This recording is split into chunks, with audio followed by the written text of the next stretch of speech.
사랑과 은혜가 풍성하신 하나님 아버지, 그 은혜를 감사합니다. 오늘도 이 새벽 기도의 자리에 우리를 불러주시고 이 하루를 하나님 앞에 드리며 나아가게 하여 주심에 참으로 감사합니다. 오늘 드려진 예배도 하나님 홀로 영광 받아주시고 은혜로 다시 한 번 더 우리를 채워주셔서 이 하루를 감당할 수 있는 온전한 은혜를 허락하여 주옵소서. 또 하나님, 빈손으로 나오지 않고 감사의 제목으로 나온 이 손길 기억하여 주시고 하나님 은혜 따라 살아가는 우리의 삶 가운데 늘 감사가 가득한 인생 걸어갈 수 있도록 하나님 인도하여 주옵소서. 이 시간 하나님 홀로 영광 받아주시며 은혜로 덮어 주옵소서. 예수 그리스도의 이름으로 기도드립니다. 아멘. 오늘 우리에게 주시는 하나님의 말씀은 느헤미야 7장 5절에서 73절까지 말씀입니다. 느헤미야 7장 5절에서 73절까지 말씀입니다. 봉독은 5절부터 7절까지만 하겠습니다. 5절부터 7절까지의 말씀을 한 절씩 교독하시겠습니다. 내 하나님이 내 마음을 감동하사 기족들과 민장들과 백성을 모아 그 계보대로 등록하게 하심으로 내가 처음으로 돌아온 자의 계보를 얻었는데 거기에 기록된 것을 보면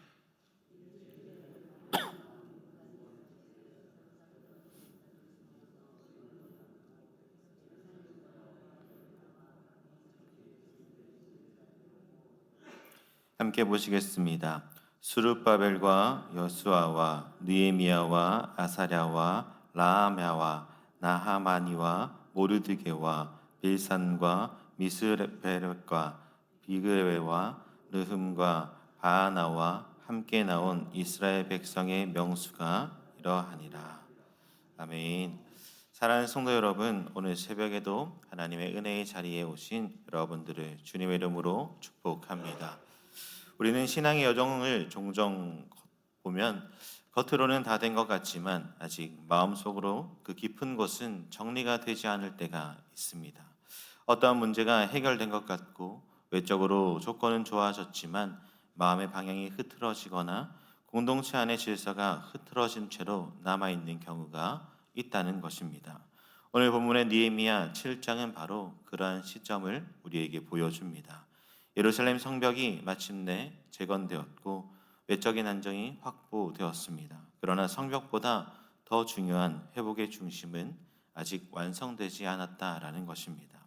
바로 하나님의 백성으로서의 이 정체성과 공동체의 영적 질서 말입니다. 성도 여러분, 하나님이 원하시는 회복은 단지 건축의 완성이나 외적인 시스템 정도가 아닙니다. 하나님의 관심은 언제나 사람에게 있습니다. 하나님의 백성이 누구인지, 그들이 어디서 왔는지, 누구에게 속해 있는지, 어떻게 살아가야 하는지를 배우는 일이야말로 바로 하나님의 이 회복의 사역의 핵심인 것이죠. 그래서 오늘 본문 5절의 말씀에 느헤미야는 이렇게 고백합니다. 하나님이 내 마음을 감동하사 귀족들과 민장들과 백성들을 모아 그 계보대로 등록하게 하시고라고 말입니다. 하나님은 느헤미야에게 마음에 감동을 주셔서 백성의 계보를 조사하게 합니다. 이는 단순한 인구 조사도 아니고 행정적인 조치도 아니었습니다. 하나님은 자신의 백성을 다시 정리하여 기억하시고 그들을 언약 안으로 다시 불러들이시려는 계획을 가지고 계셨던 것입니다. 사랑하는 성도 여러분, 오늘 이 새벽에 하나님께서 우리를 깨우시고 이 기도의 자리에 부르신 것도 우리가 어디에 속해 있는 백성인지, 우리의 이름이 하나님의 백성의 그 명단 안에 확실히 기록되어 있는지를 이 질문 앞에 서기 위함입니다.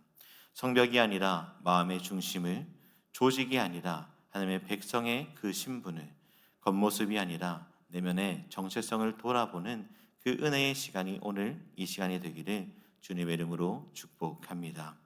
첫째는 하나님은 하나님의 백성을 기억하신다라는 것입니다. 5절의 말씀에서도 보면 중요한 단어가 나오죠. 바로 감동하사입니다. 이 일은 단순히 행정적인 판단이나 정치적인 필요에 의해서 느헤미야가 이 일을 시작했다라는 것이 아닙니다. 하나님의 감동으로 그는 계수하게 된 것이죠. 느헤미야는 성전의 재건을 마친 후에 백성 공동체를 다시 세우기 위해서 사람들을 모읍니다. 그런데 그 방식이 특별합니다. 사람들을 임의로 나누는 것이 아니라 그의 각자의 계보대로 등록하게 한다라는 것이죠. 계보, 이 족보, 이름. 왜 하나님은 이처럼 하나의 이름을 기억하십니까? 그 이유는 분명합니다. 바로 하나님께서 자신의 백성을 잊지 않으시는 분이시기 때문입니다. 성벽이 무너지고 성전이 파괴되고 포로로 잡혀가고 수십 년을 이방 땅에서 살아왔을지라도 하나님은 그들의 이름을 기억하고 계시는 분이십니다. 본문에서 우리가 읽기에는 조금 지루해지는 그런 숫자들과 이름들이 뒤에 쫙 나열됩니다. 자손의 수와 지역과 역할, 심지어 자신의 계보를 확인할 수 없는 사람들까지도 성경은 기록해 주고 있는 것이죠. 근데 성경은 이러한 목록들을 굳이 이렇게 길게 그리고 좀 지루하게 기록하고 있을까요? 그 이유는 하나님이 그들을 잊지 않으셨다라는 것을 보여주기 위함입니다. 하나님은 사람을 숫자로 보지 않으십니다. 이름으로 기억하시고 그 계보로 이어가시며 한 사람 한 사람 귀 보시는 분이 하나님이시죠. 느헤미야는 그 하나님의 마음을 따라 다시 이름을 불러주고 다시 하나님의 백성으로서 서기 위한 이 기록의 일을 시작하는 것입니다. 사랑하는 성도 여러분, 우리도 종종 이 세상에서 이름 없이 살아간다라고 느낄 때가 참 많이 있습니다. 세상은 유명한 사람이나 힘 있는 사람이나 가진 것이 많은 사람의 이름을 기억하지만 그러나 하나님은 그렇지 않으신 분이십니다.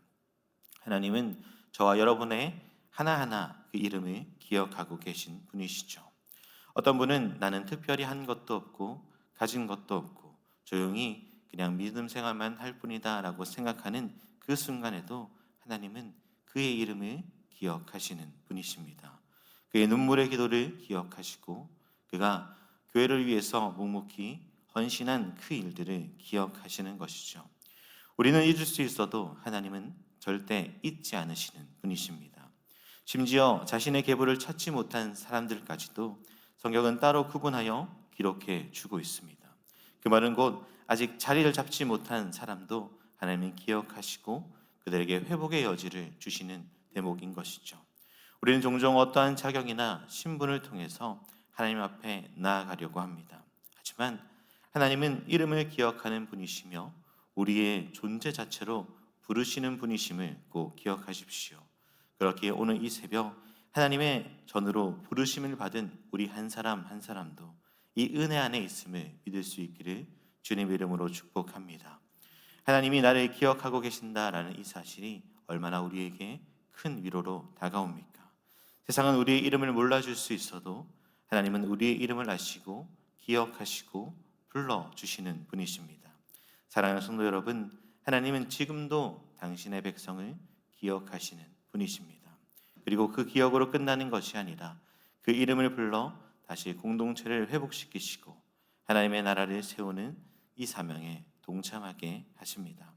그러므로 오늘도 나의 이름을 아시고 기억하시는 이 하나님께 더욱 가까이 나아가는 저와 여러분들이 되기를 주님의 이름으로 축복합니다.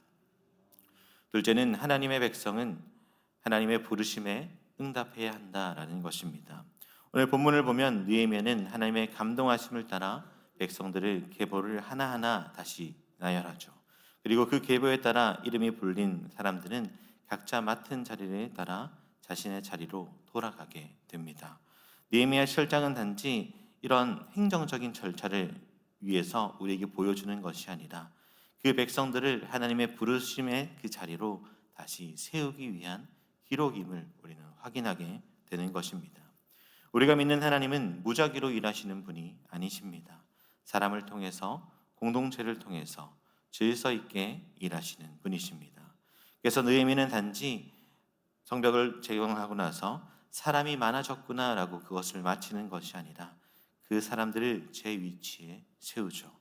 60절의 말씀을 보면 느비딤 사람과 솔로몬의 신하의 자손이 392명이었느니라 라고 말씀한 이후에 61절에서는 그 계보를 찾지 못한 이름들도 따로 기록하고 있습니다.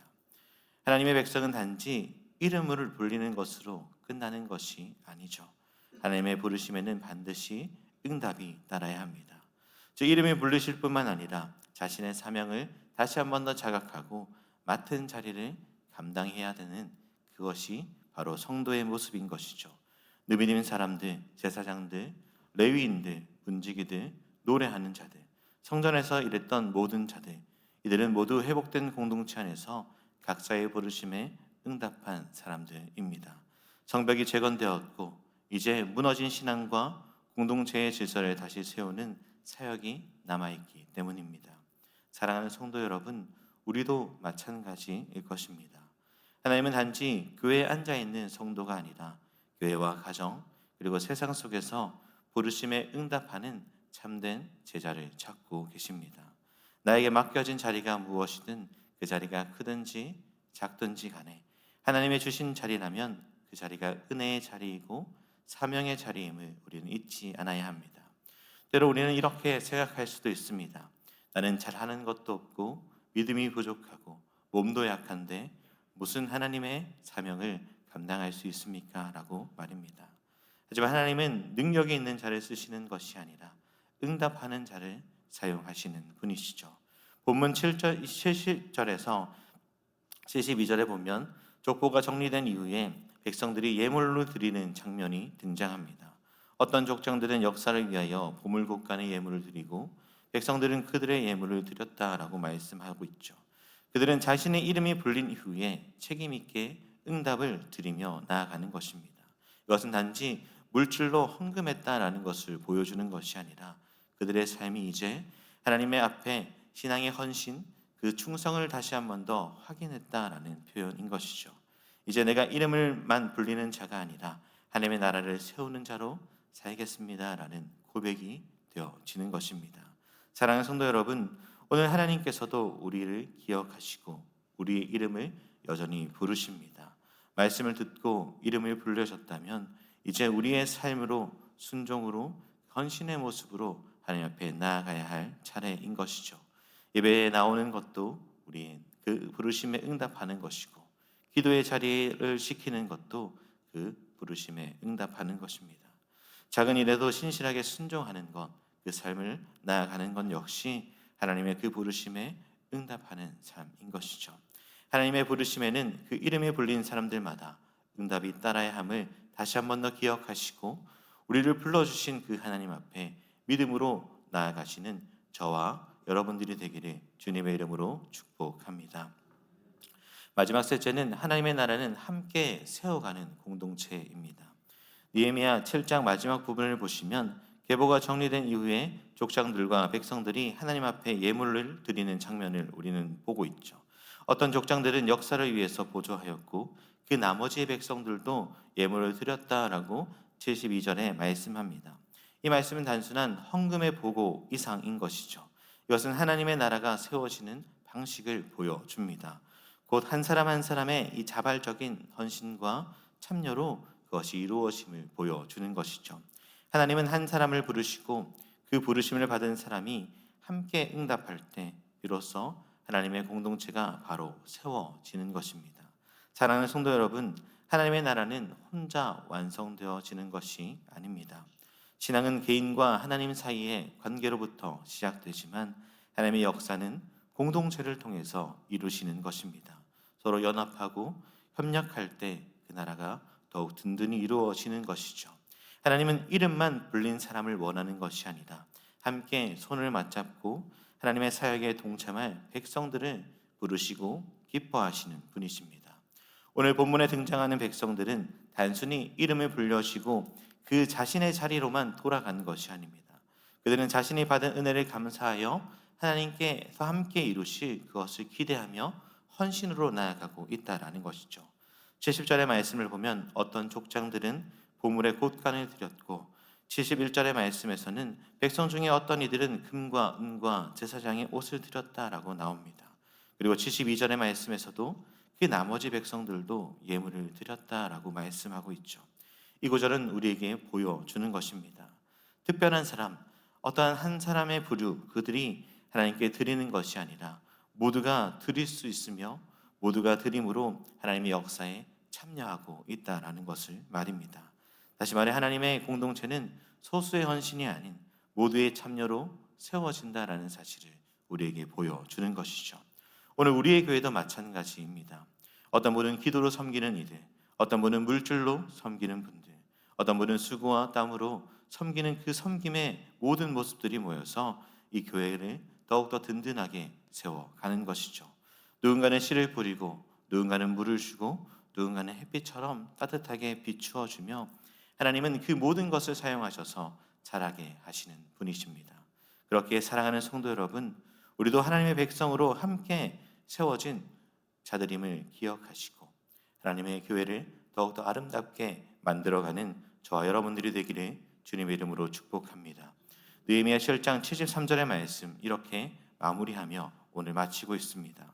이와 같이 제사장들과 레위 사람들과 문지기들과 노래하는 자들과 백성 몇과 느디님 사람들과 온 이스라엘 자손이 다 자기들의 성읍에 거주하였느니라 라고 말입니다.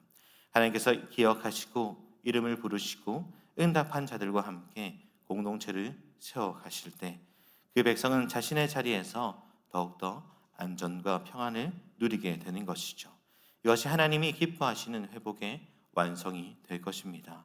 기억되고 응답하고 함께 세워지는 공동체로 말입니다.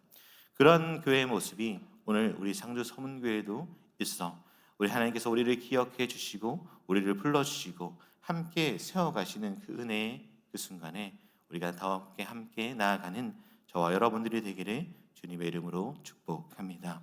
말씀을 맺겠습니다. 사랑하는 성도 여러분, 오늘 우리는 느헤미야 7장의 말씀을 통해서 성벽이 완성된 이후에 여전히 회복해야 할 중요한 일이 남아있음을 보았습니다. 그것은 바로 하나님의 백성으로서 다시 서가는 일이었다라는 것이죠. 하나님은 그의 백성을 이름을 기억하셨고 그의 이름을 부르실 때 그들을 응답했고 각자의 자리에서 하나님의 나라를 세워나갔습니다. 오늘도 그 부르심에 응답하며 우리 역시도 하나님의 백성으로서 또한 함께 모이게 해주신 이 상주 서문교회라는 동역자들과 함께 주님의 나라를 만들어가고 이루어가시는 저와 여러분들이 되기를 주님의 이름으로 축복합니다. 기도드리겠습니다.